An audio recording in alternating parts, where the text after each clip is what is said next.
all here, and it's good to be here. And if I collapse on stage from a heart attack, don't be too surprised, because I got in at midnight last night with hours of jet lag, and I'm feeling a bit floaty at the moment. But I'll do my best. I'll do my best to keep it all together. The ancient texts from many different cultures say that it's an incredible privilege to be born in a precious human body and to live on this beautiful gem, this garden, this delight of a planet. What a gift we were all given when we were given the opportunity to incarnate here, now, on this planet, at this time. We live at a crossroads. There's no doubt. We all feel it. We all know it. There's something coming down the track, and we have to figure out how we're going to respond to that, how we're going to turn it into an opportunity for growth rather than an opportunity for destruction. I don't think it's the first time that mankind has stood at such a crossroads.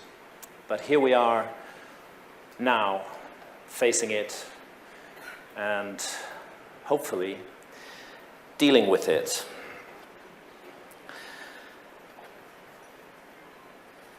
A precious opportunity which should not be wasted. Today I'm going to talk about some traces of perhaps a lost civilization, and these will look primarily at scientific traces and also at spiritual traces of that civilization all around the world. I believe we are a species with amnesia. I think we have forgotten our roots and our origins. I think we are quite lost in many ways, and we live in a society that invests huge amounts of money and vast quantities of energy in ensuring that we all stay lost. A society that invests in creating unconsciousness, which invests in keeping people asleep so that we're just passive consumers or producers and not really asking any of the questions. And I found, for me, the study of the past and the mysteries of the past has been a liberating process in terms of looking at the present. This is the world, of course, as it looks today. We're very concerned about such issues as global warming, climate change, and coming earth changes, which many have intuited. But if you go back 21,000 years, you will find that the world looked very different. There were gigantic ice caps covering the major land masses. The ice over North America, this huge ice cap, was actually 2 miles deep. Can you imagine that? 2 miles of ice sitting on top of New York City? Well, I don't know, but that's how it was. Same in Come Closer. I mean, just an extraordinary thing. Nobody could live there. Any traces of whatever was underneath it were ground to dust by the weight of that ice. Europe, the same story, a gigantic ice cap, bigger than Antarctica, covering the whole of Northern Europe. Just an extraordinarily different world. This is our world today with its familiar contours and outlines, and this is the world at the end of the last, not the end, but at the last glacial maximum, 21,300 years ago. There was no Red Sea. There was no Arabian Gulf. The Indian coastline was greatly extended. Sri Lanka joined onto the tip. Southeast Asia was a whole continent that is now underwater, just reduced to the Malaysian peninsula and the Indonesian islands. Altogether, 10 million square miles of land were above water then that are underwater now. And 10 million square miles of land, that's the whole of Europe and China added together in terms of area. So this was a very serious change that took place in the Earth when we went from that to this. And it was a change which unfolded over a period of about 10,000 years, but sometimes it was extremely cataclysmic. It wasn't just a slow drip, drip, drip of the ice sheets. What would happen on top of those 2-mile-high ice caps is that you would get a gradual accumulation of meltwater in glacial lakes on top of the ice caps. And this would perhaps accumulate for 4,000 or 5,000 years before the boundaries surrounding it broke, and a huge explosion of water poured down off the ice caps, reaching speeds of 1,000 kilometers an hour, coming down, tearing over the land, destroying the landscape, rushing into the sea, and raising sea level. 30-foot, 40-foot rise in sea level overnight happened twice during the last ice age. We can imagine what a 30 or 40-foot rise in sea level would do to our civilization today if it were to happen overnight. I believe it would bring it instantly to an end. Now we have traditions, myths, stories from all around the world of an all-destroying global flood. And the tendency of academics is to say that these stories are just, what happened was there was some little local flood, and the people in that area imaginatively elaborated it into a global flood. I don't think I need such an explanation when I know that there were global floods at the end of the last ice age, when the whole world was flooded again and again and again. And I do believe that the flood myths from all around the world, amongst which, of course, I include the story of Atlantis, are a memory of real events recorded in myth and tradition. It's rather interesting that Plato, who is the earliest surviving source for the story of Atlantis, tells us that he got it from his relative Solon, who in turn got it from the ancient Egyptians, and that they spoke of a time 9,000 years before the time of Solon. That's 9,600 BC, or 11,600 years before the present, when the wonderful civilization of Atlantis was destroyed in a single terrible day and a night by flooding and earthquakes. Academics think that Plato made it all up. But if Plato made it all up, it's extraordinary that he chose that date and that time, around 12,000 years ago, because that was absolutely at the peak of the meltdown of the last ice age, when there was indeed global flooding. The story is all over the world. In India, it's the story of Manu, the Indian Noah, rescued from the flood by Vishnu. In Greece, it's the story of Deucalion and Pyrrha. The same thing, a couple who regenerate mankind, surviving the flood, riding it out in a box that rides along the waves. The Maya, too, had this story of the end of the last world age and the whole Mayan concept of cyclical time, and what goes around, comes around, fits in with this very, very strongly. Here's the story of Noah from the Bible. And if you want to find the origins of the story of Noah, you need to go to Sumer, the land that is now Iraq, where the Epic of Gilgamesh, almost 5,000 years old,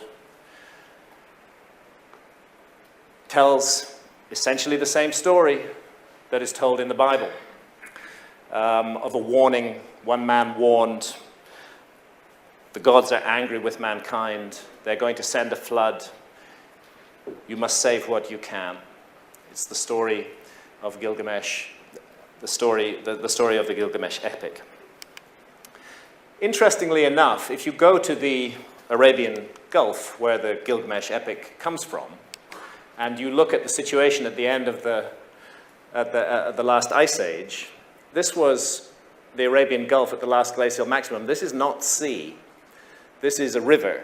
This is the combined streams of the Tigris and the Euphrates running through the otherwise completely dry Arabian Gulf, which formed a kind of Garden of Eden. It was one of the most wonderful places to live on Earth at that time, when most of the rest of the world was extremely arid and very inhospitable.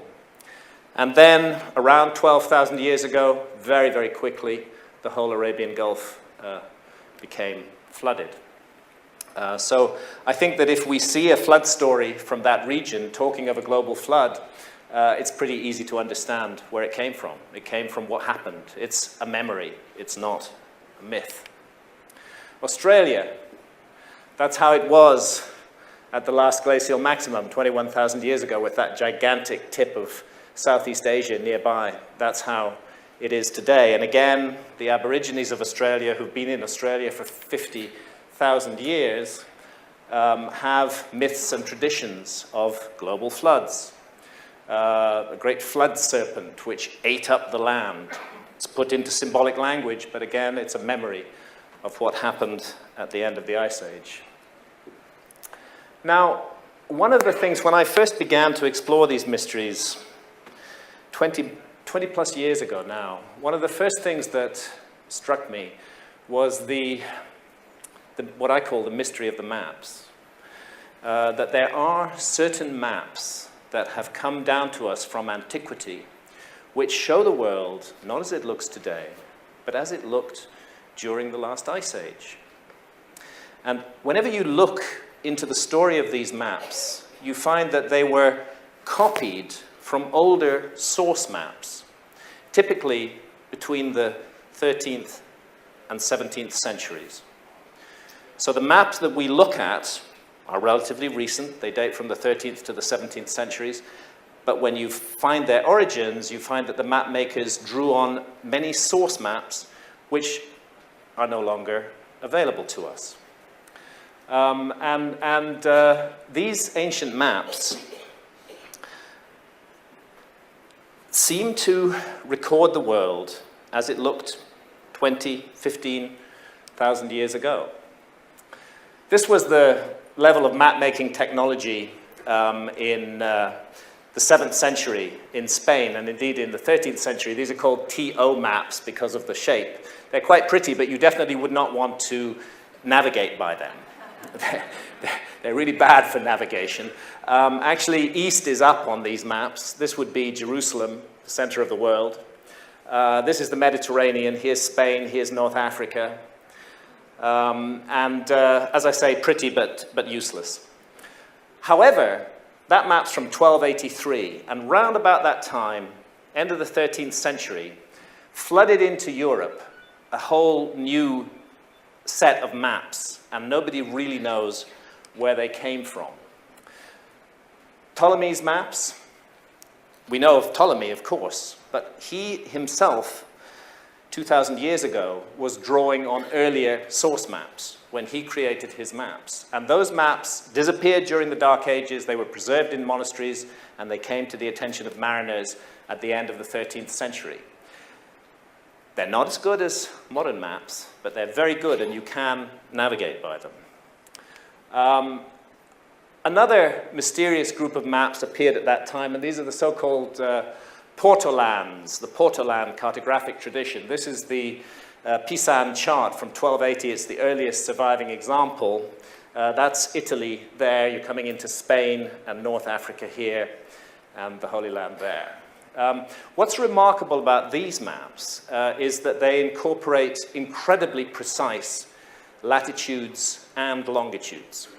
Now, latitude is a relatively easy thing to do, simply by measuring the height of the sun or stars above the horizon, but the pole star above the horizon specifically. But longitude requires technology. It requires a chronometer that can maintain accurate time as the Earth spins. And our civilization was not able to do longitude until the late 18th century. And that's why many mariners before the longitude problem was cracked, would end up bumping into coastlines that they didn't expect to be there because they'd done their calculations wrong. But weirdly, in these older maps, highly accurate longitudes. How do we explain that other than as a heritage from an earlier map-making tradition? Charles Hapgood, his work on the maps of the ancient sea kings, is really the best source on this material. And he's suggesting that the Port Salam tradition came through a predecessor of Ptolemy, Marinus of Tyre, perhaps through Ptolemy, stored in the Library of Alexandria. When the Library of Alexandria was burned down, some of those maps went to Constantinople.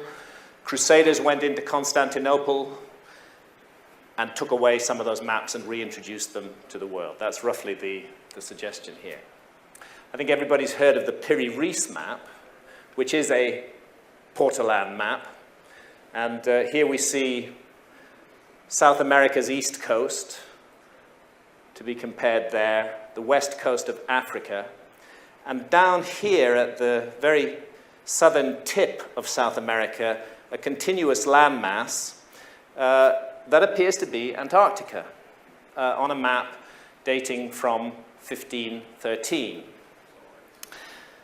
And it's really a puzzle if you find Antarctica on maps from the 16th century, because our civilization didn't discover Antarctica until the early 19th century. Here's Antarctica as it looks today, and here's Antarctica as it looked around the year 1800 in this map from Russia, which shows no Antarctica at all. And it's not there because we hadn't discovered it in 1800. We didn't discover it until 1818. Yet if you go back to the 1600s and the 1500s, Antarctica is all over ancient maps. There it is in this beautiful work of Orontius Phineas, a rather accurate depiction of the continent of Antarctica. And here again, a map by Mercator, the famous, everybody's heard of the Mercator projection, a great map maker. Here again, Antarctica, present in that map. Both of those maps, the Orontius Phineas map and the Mercator map, drew on earlier source maps, now lost to us.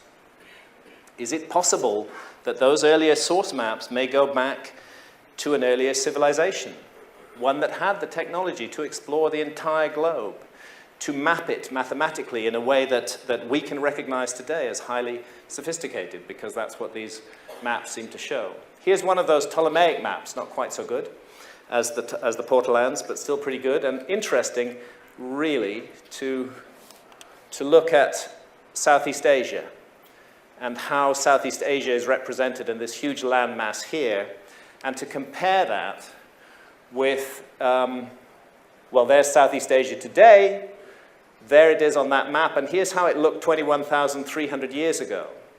And I find a really remarkable similarity between what the geologists now tell us Southeast Asia looked like 21,000 years ago and what it looks like on this map, even with the tip of the Australian landmass coming into the image right there. Another Ptolemaic map from 1513. Off the British Isles, and off the island of Ireland is a little island here. Can you see it? This little island is called High Brazil. Lots of people believed in the existence of High Brazil. I know personally of 2 expeditions that were sent out from Bristol, which is a town very near where I live, to look for High Brazil. But they couldn't find it because they didn't need a ship to find it. They needed a time machine. You have to go back 13,000 years to find High Brazil. And that's where it was. The geology shows us quite clearly with lower sea levels at that time, this landmass was exposed around 13,000 years ago, the landmass that is shown on that map. And let's go back to the Piri-Reis map again. On it, right up here, there's an island which doesn't exist. Not today, anyway. And on that island, there's these curious stones side by side. Do you see them there? That island is in exactly the place where Bimini is today. And underwater off Bimini is the famous Bimini Road. I think that that's what's shown on this image here, how it looked before it was flooded at the end of the Ice Age. Now, if we are looking at the faint fingerprints and traces of a lost civilization that explored and mapped the world more than 13,000 years ago, what other traces are there? Well, I wrote a whole book about this called Fingerprints of the Gods, so you'll find it all in there. But I want to concentrate on the spiritual side of things, because there is an astonishing spiritual continuity all around the world. And I'm going to speak of it today with specific focus to ancient Egypt, but also with a secondary focus on Cambodia. Again, the Piri-Reis map. It actually turns out to be drawn on a very modern projection, which is an azimuthal equidistant projection, and it's based on Cairo, where Giza is, where the pyramids of Giza are. So this seems a good opportunity to go to Giza. And here we find the majestic, the incredible, the mysterious Great Sphinx, speaking to us in riddles down the ages, this beautiful and majestic monument. And the pyramids themselves. My wife Santa took all of these photographs. She and I have been privileged to visit Egypt times beyond counting. There is something truly magical and mysterious about that site. It is a very special place on the world. It isn't the only special place, but it is extraordinarily special, and it touches the soul, and it touches something deep in us, and I believe that that's because it was designed to do that. The three great pyramids of Giza standing there in the desert like three stars brought down to earth. Now, one thing about the Great Pyramid you can tell immediately, even though you might not know anything else, is that astronomy was involved in creating it. The Great Pyramid is stunningly accurately aligned to true north, south, east, and west. It's actually within 3/60ths of a single degree of true north. And that is an incredible accurate alignment, especially when you're dealing with a monument with a footprint of 13 acres. It would be very hard to do it today. We probably could do it, but it would be difficult. And the architect would want to know why. I mean, why do you want to do that? We can build you this amazing, huge monument, but must it really be within 3/60ths of a single degree of true north? That's making the problem really, really huge. So it tells us not only were astronomers involved to get that level of accuracy, but also that it was important to them. It really mattered to them to be precise, to be on the button in that way. And a second thing which just will not go away at Giza, no matter how angry the archaeologists become, no matter how they swarm out of their nest and leap all over anybody who dares to criticize the existing paradigm. What will not go away is the hint of much greater antiquity surrounding the entire Giza complex. That's what won't go away. And that's what I want to look into a little bit just now.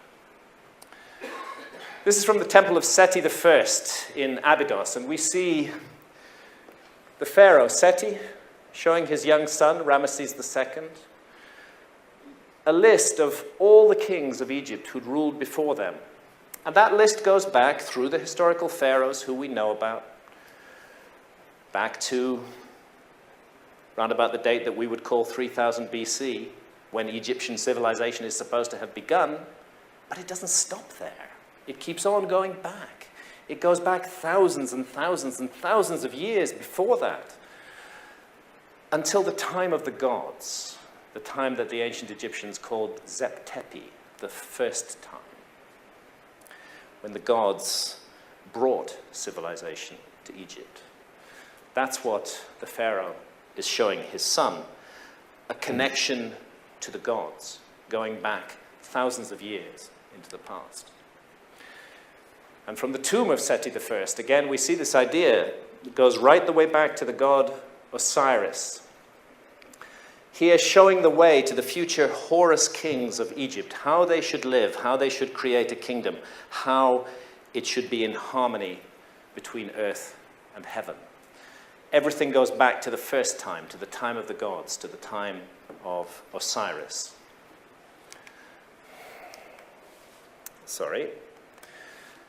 Temple of Horus at Edfu. Horus is the son of Osiris in the traditions of the ancient Egyptians. At this temple of Horus, there are whole walls covered with texts. And those texts are known as the Edfu building texts. And this is what they look like. And they're very mysterious. Many people, many archaeologists will tell you that there is no flood tradition in Egypt. This is absolute nonsense. They clearly have not read the Edfu building texts. Because the Edfu building texts speak of a homeland of the primeval ones. They say it was an island. They say it's where the gods lived. They say there was a great flood there, which utterly destroyed it. And that those gods who survived came to Egypt, settled in Egypt, and started to re-establish what they had had before. They built what were called primeval mounds all over Egypt, which were to be the sites of all future temples and religious structures in Egypt. Is it possible that some of the monuments of ancient Egypt are actually much older than the Egyptologists tell us? Here's the Osirion in Abydos, named after the god Osiris. And it's a very curious structure. Gigantic blocks of stone. 100-ton weights are very common in the Osirion. And weirdly, it's close to 100 feet lower than the nearby temple of Seti I. Now, Egyptologists attribute this monument to Seti I. But it actually appears to have been built at a much earlier phase. It's just so much lower down. It's like there's been an accumulation of silt on top of it, and then thousands of years later, Seti I came along and built his temple. And then when the archaeologists excavated it, they said, well, that's by Seti I. This is nearby. It must be by Seti I. There's no good evidence connecting it to Seti I at all. The great Sphinx of Giza. I'm not going to go into detail into Robert Schoch's and John Anthony West's extraordinary work on the rainfall erosion of the Sphinx, but it has thrown a real spanner in the works of Egyptology, and the Egyptologists are still very upset about it. You know, how dare a geologist suggest that the Sphinx actually might be thousands of years older than it's supposed to be, because that is what Schoch and West are suggesting, that these erosion patterns in the trench surrounding the Sphinx, which we would have seen on the body of the Sphinx too if it had not been restored again and again down the ages, that this erosion pattern can only be caused by exposure to thousands of years of heavy, heavy rainfall. And no such rainfall fell in Egypt in 2500 BC when the Sphinx is supposed to have been built. You have to go back to the end of the last ice age to find that massive precipitation that could have caused this level of weathering in Egypt. And these extraordinary temples that stand in front of the Sphinx were created from the limestone that was quarried out around the body of the Sphinx to create the body. Therefore, they are as old as the Sphinx. If the Sphinx is 12,000 years old, then so are these temples. And these temples,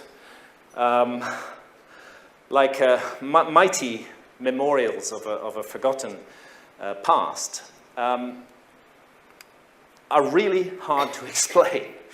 There are blocks of stone, again, in the range of 100 tons in these temples, and they just have been built up as though it's an easy thing to do, as though it's easy to manipulate 100-ton blocks of stone. Now, the three great pyramids standing above the modern city of Cairo. that atmosphere of strangeness and mystery cannot be escaped.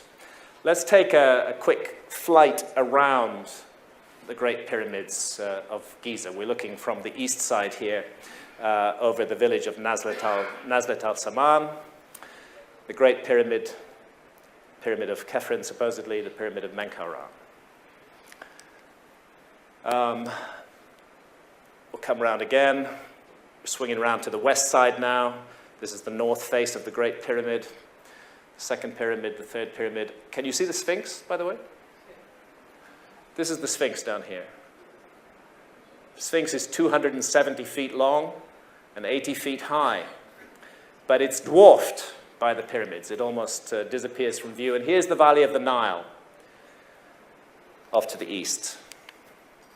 So let's just come in closer and closer to these amazing monuments.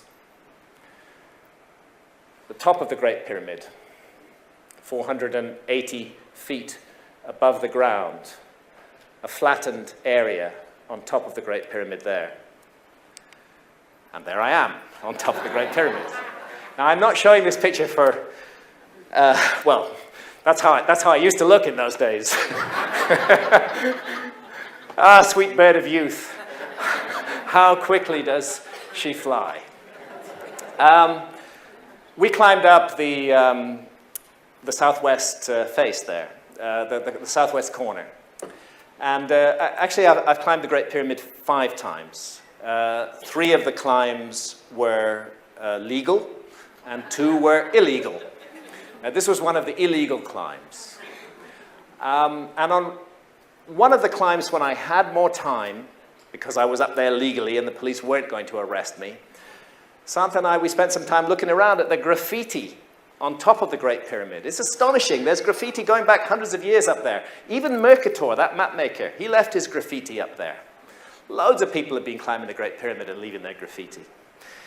Including, I found, and this was an astonishing moment for me, one step down, just behind me there, is a piece of graffiti that says, P. Hancock, April 5th, 1916.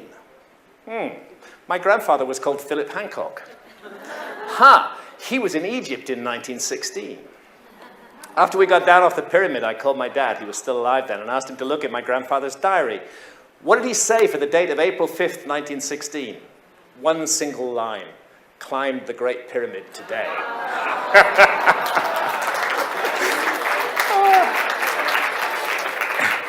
It was an extraordinary moment for me. And there's something about this place. It's like flying on a magic carpet above the city of Cairo. It's such a privilege, such a gift to be able to go there. I don't want to bore you with statistics. It's just 13.1 acres. It weighs 6 million tons. It's got 2.3 million blocks of stone. It's 481 feet high. It just is the most amazing thing. You know, it's just, you can look at it and just kind of miss it, and then you look at it closely and you begin to realize you're looking at something that's utterly impossible. I just want to take you on a quick journey around some of the interior of the Great Pyramid. I think we'll start down here in the so-called subterranean chamber, which is 600 feet vertically beneath the apex of the pyramid and about 100 feet beneath the base. It's carved out of solid rock. They went 300 feet, a sloped corridor, sloping at an angle of 26 degrees. You have to go 300 feet down it, and then you reach this chamber at the bottom. So they had to make that chamber, they had to cut down through the rock 300 feet. It's about 3 feet 6 inches high and the same wide, so you're going to go down like this, all the way down. And you get to the bottom, and here's this rock-hewn chamber, deep underground. And here's a couple of likely lads in the rock-hewn chamber. That's me and my friend Robert Boval, the author of the Orion Mystery, just to give you a sense of the size of the room. Now, coming out of the subterranean chamber, let's go back up this passageway which leads to it. There it is, cut from solid rock, as I described. And then you come to this junction here, and you go up the so-called ascending corridor. and along a horizontal passage that leads you to the so-called Queen's Chamber. We don't know what the builders of these pyramids called these chambers. All these names are modern attributions.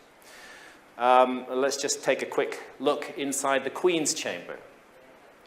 The statistics are there.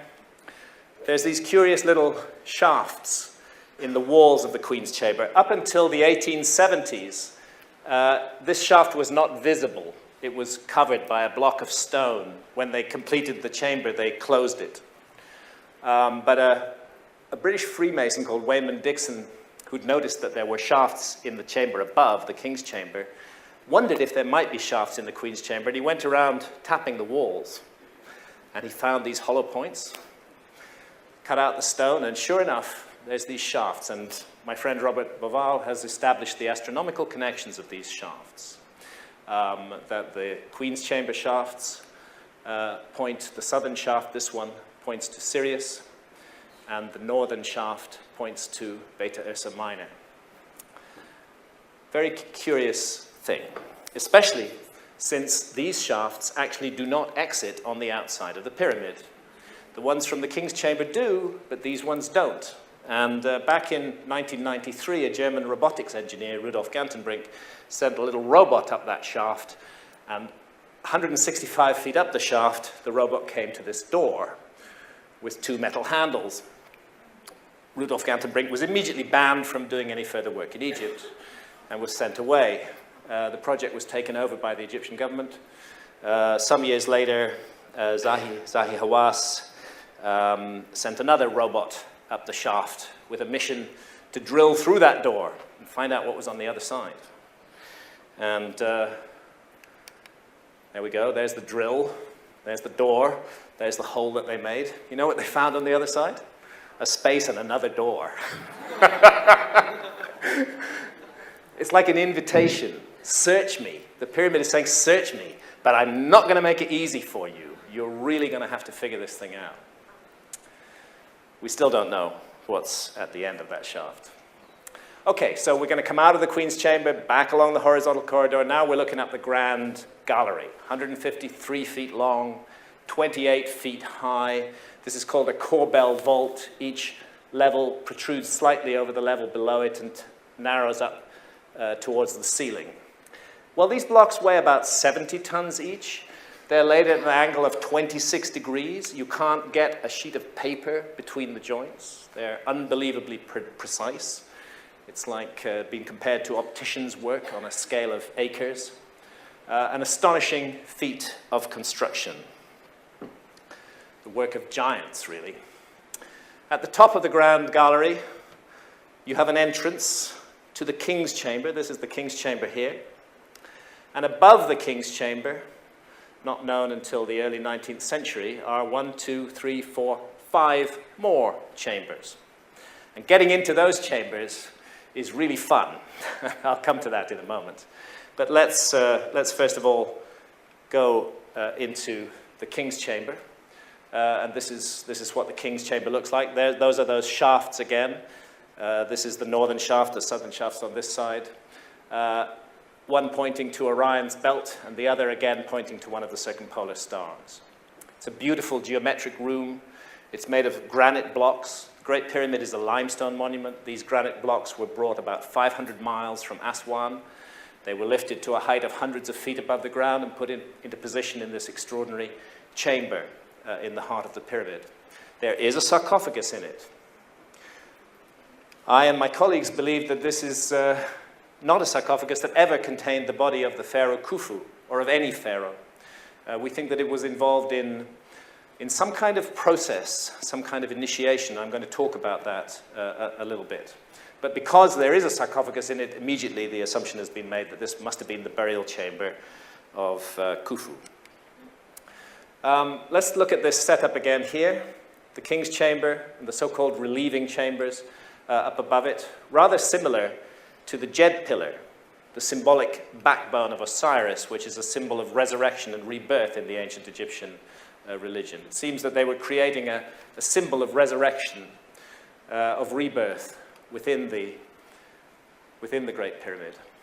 To get into those rooms, here's what you do. You put a ladder 30 feet high up against this wall, and you lean it up against that side there, and there's a little hole just a bit wider than me, which fortunately a rope now hangs out of, and you grab hold of that rope, haul your body into it, pull yourself through, and then you get into a narrow tunnel, and that leads you into the first, and eventually into all 5 of these chambers. And I'll just take you to the top chamber.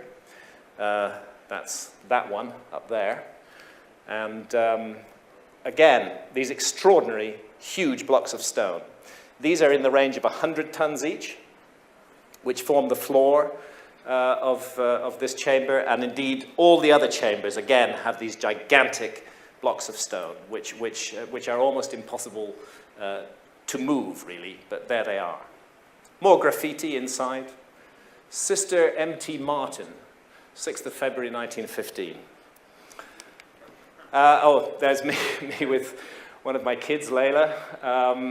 Again, just to show you the size and the scale of the thing. We'll go back to the pyramids. Here is the only evidence that Egyptologists are able to cite which connects the Great Pyramid to the pharaoh Khufu. And that is a cartouche which appears to say the name Khufu, that is found in that very topmost relieving chamber that I showed you. It's round about over here somewhere. And there are no other inscriptions whatsoever inside the Great Pyramid, not one. But this graffiti, as it's referred to, is supposed to be what's called a quarry mark that was put on the blocks by the gangs of construction workers who were quarrying out the blocks that would be built into the Great Pyramid. And they said, this is Khufu's block, or something like that.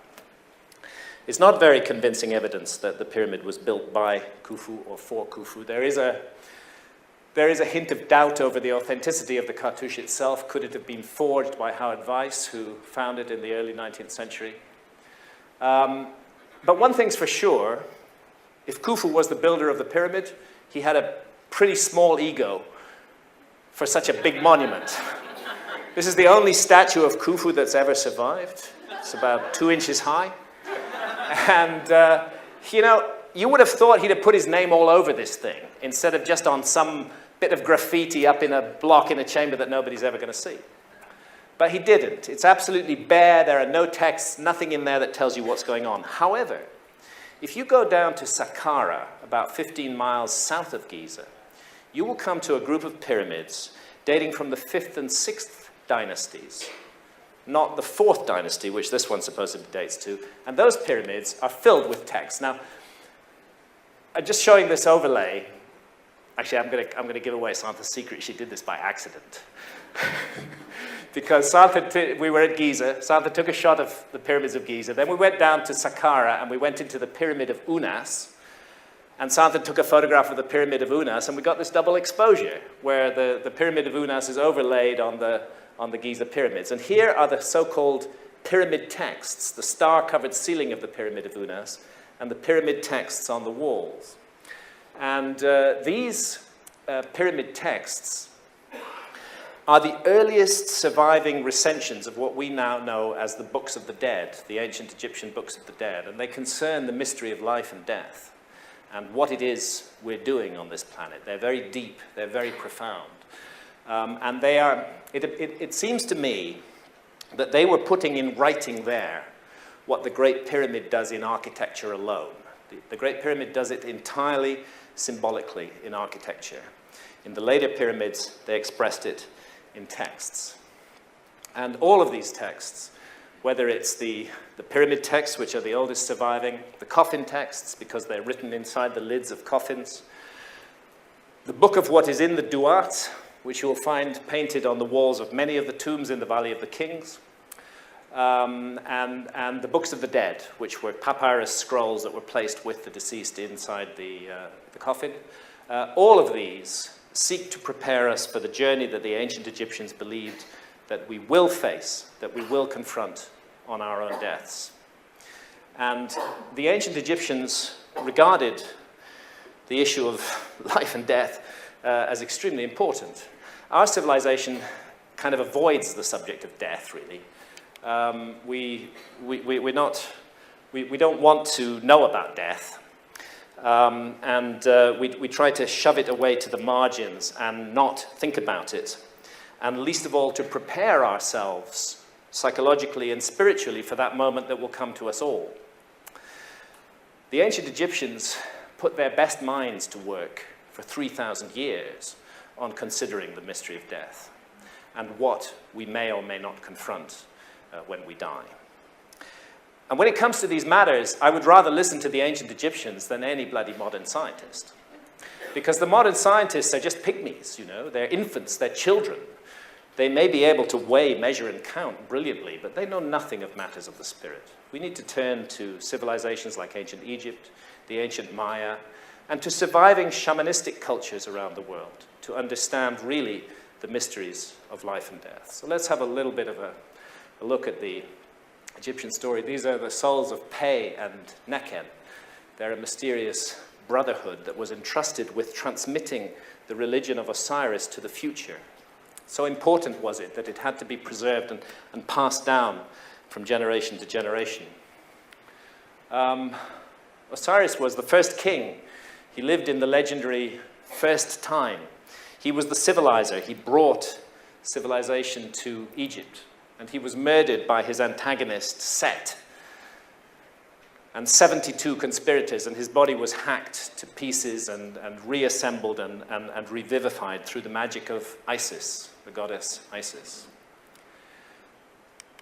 And here we see that what happens next is Osiris is brought back to life so that he can inseminate Isis. She hovers over him in the form of a bird, of a kite, and receives his seed and produces their son Horus, who continues the divine line. And here we see Horus performing the rituals that bring about the resurrection of his father in the heavens. Horus comes to you, O king, that he may do for you what he did for his father Osiris, so that you may live as those in the sky live, that you may be more extant than those who exist on earth. Raise yourself because of your strength. May you ascend to the sky. May the sky give birth to you like Orion. May you have power in your body, and may you protect yourself from your foe. That's from the pyramid texts. And again, this image from the tomb of Seti I, Osiris riding on his boat of stars, showing the way to the future pharaohs of Egypt.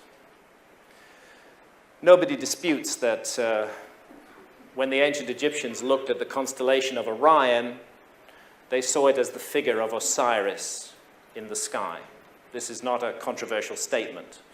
Orion ruled over the celestial afterlife kingdom of the Duat, and the Duat had very specific astronomical coordinates, roughly between the constellation of Orion and Leo, and divided by the great river, the Milky Way, which the ancient Egyptians called the Winding Waterway. And again, all of this is laid out in the books. A lot of this is the work of Robert Bauval. He and I worked together on the message of the Sphinx. When you look at the layout of the pyramids on the ground, of course, everybody in this room is familiar with the Orion correlation theory, Robert Bauval's extraordinary discovery, which has really revolutionized our understanding of Egypt. You find that the three pyramids are representing the three stars of Orion's belt. The Nile is just right for the Milky Way. I'm not suggesting that the ancient Egyptians built the Nile. I'm suggesting that Giza was put where it was because the Nile was there, and it happened to reflect a celestial item that they wanted to draw down. And then we have this lion-bodied monument and constellation of Leo, which I'm going to speak about a bit later. So Osiris ruled in the first time, and we shouldn't be surprised that the astronomical layout contains hints of very ancient origins, and I'll come back to those in a moment. I want to talk about the journey through the Duat, this strange parallel realm, which is at once a place in the heavens and also a kind of underworld. with narrow corridors and passageways and strange chambers that you find yourselves in, and monsters and demons, and you have to be prepared for every challenge that you will face there. In fact, that was what your life was for. It was to prepare you for that moment when you make the journey through the afterlife realm. Sometimes the god Anubis would act as your psychopomp, as your guide, leading you through the afterlife. The texts make it clear that there was a great secret in the 5th division of the Duat, which is referred to as the land of Sokar and of Rostau. And it's not an accident that Rostau was one of the ancient names of Giza. In fact, in this image from the book of what is in the Duat, we see a pyramid, we see a sphinx, and we see a hidden chamber with this curious figure, 3-headed serpent here, a winged serpent very familiar from this part of the world. Go back inside those chambers and corridors. There's the grand gallery of the Great Pyramid. Here's an image from the book of what is in the Duat. A boat, a huge boat, is buried on the south side of the Great Pyramid. We find boats used in the navigation of the Duat, the narrow corridors and passageways. Strange chambers, here with star gods seated. And the king's chamber. What I'm suggesting is that the Great Pyramid was your journey through the Duat in stone. It was a place where you prepared for that journey. And I think that this room probably has something to do with this scene. And this is called the judgment scene. And it takes place in the 5th division of the Duat, in the hall of Maat. Maat is the goddess of cosmic harmony, of truth, of justice. And she is symbolized by this feather. And here we see the deceased, in this case one of the Ptolemaic pharaohs, because this is from Deir el-Medina on the west bank at Luxor, being ushered into the hall of Maat, which is also called the judgment hall of Osiris. And here in the background we see a set of scales, and there are the scales. Here is the god Thoth, writing on a tablet. This monster is called Amit, the eater of the dead. He is part crocodile, part hippo, and part hyena. And here is Osiris sitting in judgment. The weighing of the heart is the central aspect of this scene. And what we see here, weighed against the feather of truth, of harmony, of justice, is this symbol representing the heart of the deceased. You would not want your heart to weigh heavy with sin. You would not want that to happen because then you might have to face the eater of the dead, and you definitely don't want to do that. It's as if your whole life is weighed up in this moment. These figures here are amongst the 42 assessors in the Judgment Hall of Osiris. They ask you questions. Did you kill? Did you steal? Actually, all the 10 Commandments are there, and another 30 as well. And you're supposed to be able to answer all of them, no, I didn't do that. You're supposed to be able to answer in the negative. But so this is moral behavior. But there's a sense that the judgment of moral behavior in the ancient Egyptian judgment scene is only part of the story, as though it's necessary to lead a good life, but not sufficient. It's not alone enough just to lead a good life. It's as though these texts, these ideas are recognizing what I said at the beginning, that comes down to us from many ancient traditions, that it's a precious gift to be born in a human body. And the question that's being asked of you there not only is, did you behave morally and decently towards your fellow humans, but also, did you use that opportunity? You were given an opportunity. Did you use it well? Did you live? Did you really live that life that you were given? Or did you waste it away? That's the second aspect of the judgment scene, and the more difficult and the more complex one. So, Thoth records the verdict. If your heart outweighed the feather, if your life was lived inflicting misery and cruelty and pain on others, if your spiritual potential was utterly frittered away and wasted, this is what you would face. Annihilation, never to be born again, never to come back. Your story is over. It's rubbed out from the book of life. If you've lived your life right, then something wonderful is being proposed, and that's the life of millions of years. And I just want to read a passage from the Normandy-Ellis translation of the ancient Egyptian Book of the Dead. I stand before the masters who witnessed the creation, who were with Ra that morning the sun rolled into being, who were with Osiris in the grave as he gathered himself together and burst from the tomb, white with heat, a light and shining God. Hail Thoth, architect of truth, give me words of power that I may recall my years and weave together my history. Hail Thoth, architect of truth, give me words of power that I may form the characters of my own evolution. I stand before the masters who witnessed the generation, who were the authors of their own forms, who rolled into being, who walked the dark, circuitous passageways of their own becoming, who saw with their own eyes their destinies and the shapes of things to come. I stand before the masters who witnessed the working of magic, who were with Isis the evening she became the swallow, and her lamentations filled the air, who were with her as she shook down her black hair and veiled the god's transformation in secret, who witnessed the conception of the divine child, though his coming was yet unrevealed. Hail Thoth, architect of truth, give me words of power that when I speak the life of a man, I may give his story meaning.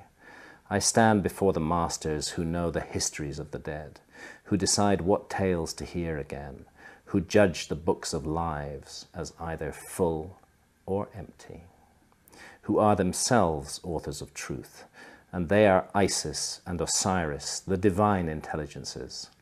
And when the story is written, and the end is good, and the soul of a man is perfected, with a shout they lift him into heaven. Hail Thoth, architect of truth, give me words of power that I may complete my story and begin life anew. I stand before the masters who witnessed the transformation of the body of a man into the body and spirit, who were witnesses to the resurrection when the corpse of Osiris entered the mountain and the soul of Osiris walked out shining. He gathered his heel and his leg, he gathered his arms and his backbones, he gathered the dreams crackling inside the dark cave of his skull. He knitted himself together in secret. He came forth from death, a shining thing, his face white with heat. Perhaps these monuments formed a sacred landscape in which the afterlife journey was prepared to, the ultimate goal of joining Osiris in the sky, winning the life of millions of years. It's part of an ancient spiritual system, and what it celebrated and nurtured above all else was the gift of life. And yes, the ancient Egyptians sought immortal life, but they did not take it for granted. Here is Thoth writing the name of Ramesses II on the tree of life, the life of millions of years. If you ask the ancient Egyptians where this religion came from, they tell you it came from the gods. In Zep-Tepi, the first time, when the gods came to Egypt. And here's the second pyramid on the equinox, on the spring equinox. You can see the shadow. It's like a gnomon, shadow running absolutely due west. Clues as to when the first time might have been are actually contained in the monuments themselves, and they require us to understand a little bit about a complicated astronomical phenomenon called the precession of the equinoxes. It's accepted that the ancient Egyptians had pretty good observational astronomy, but most mainstream astronomers today would absolutely reject the notion that the ancient Egyptians had any knowledge at all of the precession of the equinoxes.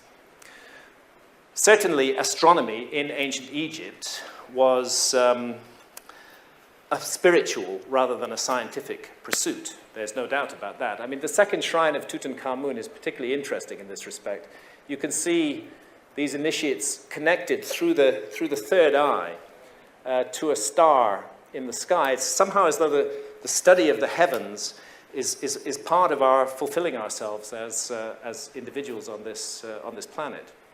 But precession of the equinoxes, no, the scholars say they couldn't possibly have known that. It's a process that we think is caused by the pull of the sun and the moon on the Earth. It causes the Earth to wobble like a top, which is slowing down, and that wobble takes 26,000 years, actually 25,920 years to complete one great cycle. And it unfolds at the rate of 1 degree every 72 years. Each of the 12 constellations of the zodiac gets 30 degrees along the ecliptic, the path of the sun, and the precession runs in the opposite direction to the normal direction of the zodiac. It goes backwards, it's precessing backwards.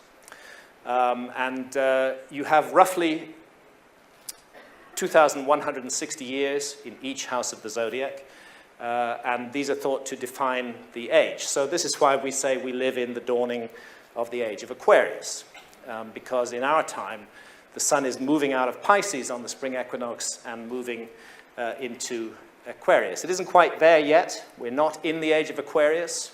We're perhaps not even on the cusp. Another 100, 200 years, and we'll be much closer to the beginning of the age of Aquarius than we are today.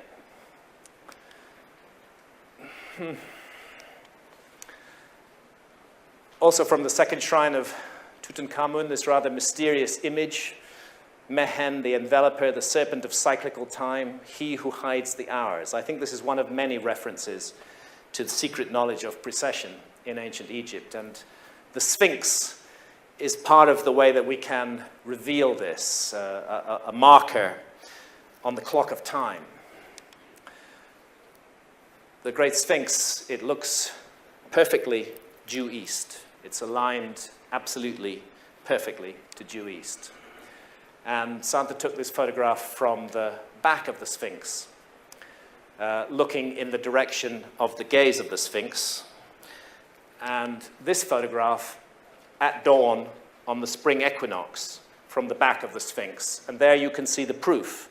The Great Sphinx gazes directly at the rising sun on the spring equinox. Summer solstice, the sun is way over here. Winter solstice, it's way over here. Spring equinox, dead in line with the gaze of the Sphinx. And I'll just take another moment to do another short reading about the ancient Egyptian concept of the sun. Men praise thee in thy name, Ra, and they swear by thee, for thou art Lord over them. Thou hearest with thine eyes, and thou seest with thine, thou hearest with thine ears, and thou seest with thine eyes. Millions of years have gone over the world. I cannot tell the number of those through which thou hast passed. Thou dost pass over and dost travel through untold spaces, requiring millions and hundreds of thousands of years to pass over. Thou passest through them in peace, and thou steerest thy way across the watery abyss to the place which thou lovest. This thou doest in one little moment of time, and then thou dost sink down and dost make an end of hours. Astonishingly sophisticated notion of the big numbers and distances involved in the sun. So the Sphinx gazes at the rising sun at dawn on the spring equinox. And it does that every year in all times. What changes is the stellar background against which that sunrise is occurring. That's what's changed by the precession of the equinoxes. Precessional drift occurring at the rate of 1 degree every 72 years. 30 degrees gives you 2,160 years. The whole process, 12 houses of the zodiac, takes you 25,920 years. And using the science of precession, looking at the monuments of Giza, I can tell you that this diagram on the ground, the Sphinx and the three great pyramids, maps the sky not as it looked in 2,500 BC, but as it looked in 10,500 BC. 12,500 years ago, when the constellation of Leo housed the sun on the spring equinox, and the great Sphinx gazed at her celestial counterpart in the heavens, the Milky Way and the Nile, the three stars of Orion's belt and the pyramid. Very strange, this. Does it tell us that the ancient Egyptians knew that date and wanted to memorialize it in stone, or does it suggest actually that some of these monuments may actually go back to that very ancient time, long, long, long before the pharaohs of Egypt? I'm going to move a little quickly, but the work on precession of the equinoxes, the fundamental work is Hamlet's Mill by Giorgio de Santillana and Hertha von Deschend. It's a tough read. Giorgio de Santillana was a professor of history of science at MIT. But what they document in that book is global, worldwide knowledge of precession of the equinoxes recorded in myth. A series of numbers that keep coming up again and again and again, all over the world, in every part of the world, which only can arise from precession. And Santillana and von Deschend hid it in a little paragraph right in the middle of the book. They traced it back to some almost unbelievable ancestor civilization of remote antiquity. 72 is the heartbeat of the cycle, lots of numbers. 72 divided by 2 is 36, 72 plus 36 is 108. Half of 108 is 54. All these are what I call the precessional numbers, which are derived from and related to the process of precession of the equinoxes. And you find them in myths, in Viking myths, in Indian traditions. The story of Osiris and his 72 assailants, the number of stanzas in the Rig Veda, it's just all over the world, in myth everywhere. The story of precession of the equinoxes in numbers. Now, the Great Pyramid, Egyptologists know this, but they say it's a coincidence, is a mathematical scale model of the northern hemisphere of the Earth.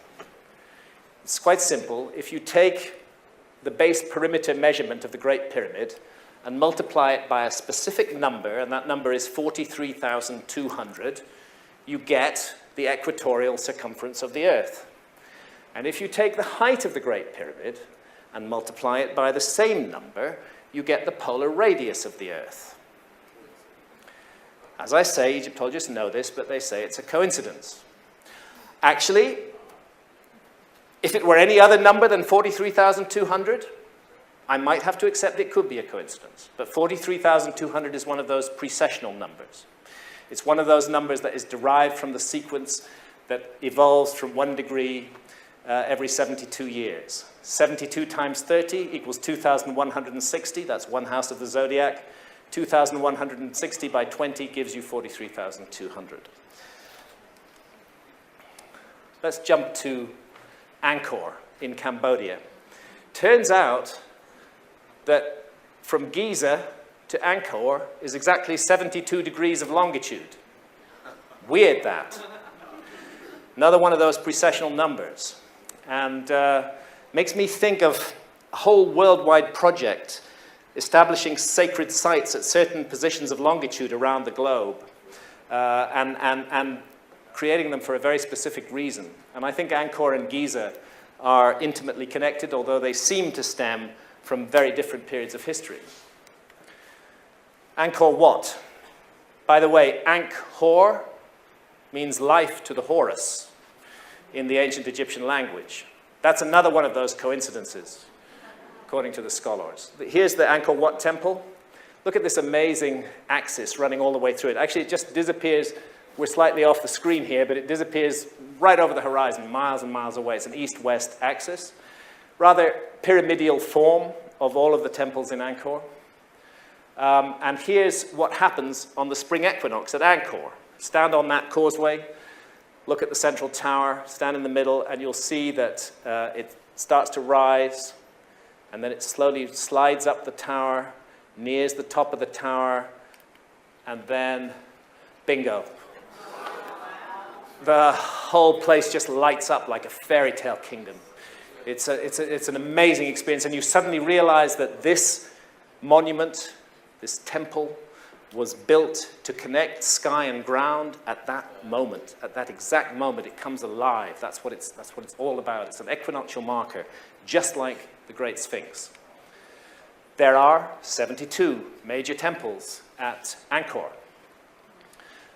There are curious pyramidal hills in the background at Angkor. There are these amazing structures. This bridge over to Angkor Thom, 54 figures on each side of the bridge, another processional number. 54 plus 54 equals 108.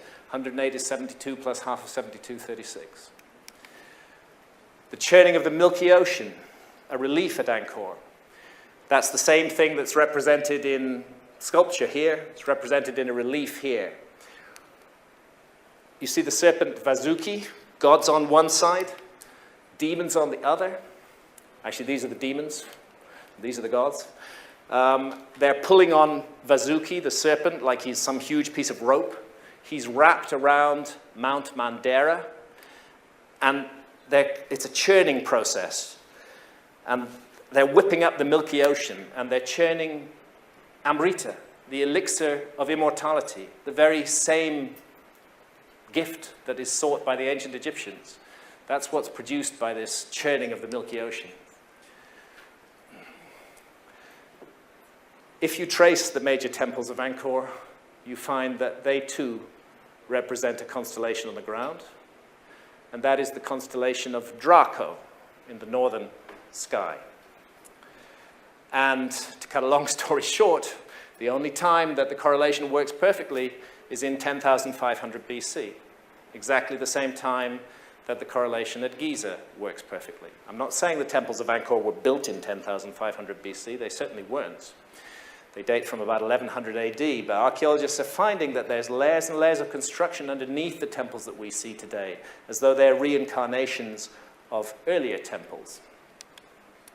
So we have enigmatic ancient sites and religious ideas, widely distributed around the world, extraordinary similarities pointing back to a remote date, 12,000 years ago. We've got ancient maps that seem to document the meltdown of the last ice age. Are we looking at the traces of a forgotten episode in human history? I think so. I think that's what's going on here. And because we've forgotten it, because we are a species with amnesia, because we are so much a mystery to ourselves, perhaps it's because of that that we're so lost and so troubled today, so haunted by this sense of something missing, something that we need to know about ourselves. For the ancient Egyptians, the essential mystery of human existence concerned our spiritual essence, that we are participating in this theater of experience that we call life and the world in an immense endeavor aimed at the perfection of the soul. That's what we're here to do. Virtually identical ideas were explored at Angkor. Well, in the modern world, sad to say, few such mysteries concern us. This is it. You know, our culture today, we have a thing about consciousness, okay? Our culture, it admires, it venerates, it almost worships one single state of consciousness, and that is the alert, problem-solving state of consciousness that's useful for science and business and commerce and war and such things. And then we allow ourselves some downtime with absolute drunkenness and stupidity and abandon. That's also accepted by our civilization. But any other kind of state of consciousness is absolutely no-no and not allowed and not encouraged at all. It's as though the world is conspiring to trivialize life, to trivialize us, to bring everything down to the absolute lowest possible level of hedonism and consumption, with nothing else at all being projected as worthwhile. I've talked with shamans in the Amazon, with whom I've many times drunk the mysterious brew ayahuasca. And when I've asked them, what do you think is the problem with the world? What's the problem with the West? They say it's very simple. You've severed your connection with spirit. You've cut the link. And you have to restore that link if you're going to move forward from here. You can't move forward from the place you're in if you don't restore the connection to spirit. And that seems to me the most fundamental task that all of us now face. Not these exterior trappings of power that have brought such horror and misery to the world. What's happening in the Amazon is, I mean, it's just beyond belief. It beggars belief. It almost makes you suspect that some kind of demonic force is at work in the world. That we would take literally the lungs of the planet and just hack them to pieces. That we cut down old-growth rainforest, the most extraordinary resource of biodiversity on the planet, 155,000 different species of plants and trees, and replace them with soybean farms. You know, soybean farms, which will only be functional for 10 years because rainforest soils are not very fertile. They're made fertile by the constant fall of leaves. Soybean farms to feed cattle so we can eat hamburgers. What a bad deal we're getting, you know, from this whole thing. It's very, very crazy. I did a back-of-an-envelope calculation. 6 months expenditure in Iraq at its height would have solved the problem of the Amazon forever. But we can't make that choice, you know. We can't say to the people of the Amazon, we recognize that you have an incredibly precious and irreplaceable resource. We would like to take away your economic problems. Please just look after that resource for us. We seem incapable of doing that. We can spend that kind of money on wars, but we can't spend it on saving the most majestic natural resource on the planet. I'm going to close with a reading from the Hermetica, from the Hermetic texts. Hermes was the Greek version of the ancient Egyptian god Thoth. The Romans knew him as Mercury. And in a dialogue, the Hermetica, many of them are dialogues between Thoth, Hermes, and various pupils of his. And in one called the Asclepius, a lament is presented. And it's like a prophecy. It's a bit like the Mayan prophecy. Egypt seems to stand as a metaphor for the whole world in this. And to my mind, for the world in our time, this lament, this prophecy is speaking directly to us. So it's Hermes speaking. And he's saying to Asclepius this: do you know, Asclepius, that Egypt is an image of heaven? Or to speak more exactly, in Egypt, all the operations of the powers which rule and work in heaven are present in the earth below. In fact, it should be said that the whole cosmos dwells in this our land, as in a sanctuary. And yet, since it is fitting that wise men should have knowledge of all events before they come to pass, you must not be left in ignorance of what I will now tell you. There will come a time when it will have been in vain that Egyptians have honored the Godhead with heartfelt piety and service, and all our holy worship will be fruitless and ineffectual. The gods will return from earth to heaven. Egypt will be forsaken, and the land which was once the home of religion will be left desolate, bereft of the presence of its deities. O Egypt, Egypt, of thy religion nothing will remain but an empty tale, which thine own children in time to come will not believe. Nothing will be left but graven words, and only the stones will tell of thy piety. And in that day men will be weary of life, and they will cease to think the universe worthy of reverent wonder and worship. They will no longer love this world around us, this incomparable work of God, this glorious structure which he has built, this sum of good made up of many diverse forms, this instrument whereby the will of God operates in that which he has made, ungrudgingly favoring man's welfare. this combination and accumulation of all the manifold things that call forth the veneration, praise, and love of the beholder. Darkness will be preferred to light, and death will be thought more profitable than life. No one will raise his eyes to heaven. The pious will be deemed insane, the impious wise, the madman will be thought a brave man, and the wicked will be esteemed as good. As for the soul, and the belief that it is immortal by nature or may hope to attain to immortality, as I have taught you, all this they will mock, and even persuade themselves that it is false. No word of reverence or piety, no utterance worthy of heaven will be heard or believed. And so the gods will depart from mankind, a grievous thing, and only evil angels will remain, who will mingle with men and drive the poor wretches into all manner of reckless crime, into wars and robberies and frauds and all things hostile to the nature of the soul. Then will the earth tremble and the sea bear no ships. Heaven will not support the stars in their orbits. All voices of the gods will be forced into silence. The fruits of the earth will rot. The soil will turn barren, and the very air will sicken with sullen stagnation. All things will be disordered and awry.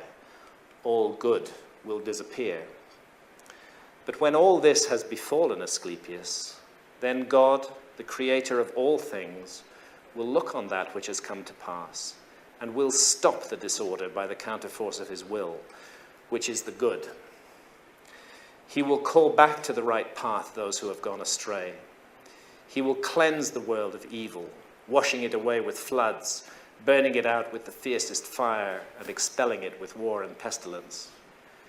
And thus he will bring back his world to its former aspect, so that the cosmos will once more be deemed worthy of worship and wondering reverence. And God, the maker and maintainer of the mighty fabric, will be adored by the men of that day with continuous songs of praise and blessing. Such is the new birth of the cosmos.